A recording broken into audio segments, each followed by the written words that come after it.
Apparatimiz faqat kapsula uchun emas. Bu apparatda svejiy kofeni maydalab damlasa ham bo'ladi.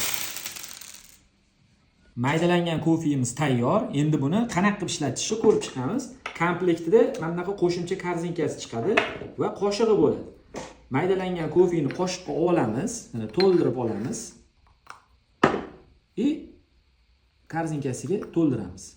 Maydalangan kofeni sov oldik. Qo'shuvchasi temper vazifasini ham bajaradi. Mana ustidan bitta bosib yuboramiz. Preslab oldik. Qopqog'ini yopamiz. Satimizni ochamiz. Mana bu yerda o'ziniki kapsulniki turadi. Kapsulning chetga olib qo'yamizda hozirgi preslangan kofemizni solamiz. Maydalangan kofe preslangan. Mana. Qotiramiz. Qotirdik. Tayyor. Suv quyamiz.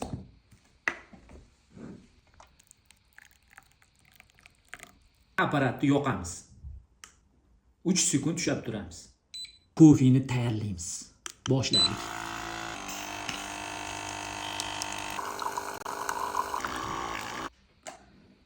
Kofemiz tayyor. Endi mazasini ko'ramiz mana. Bye. Kofe sevar do'stlaringizga videoni yuborib qo'yinglar.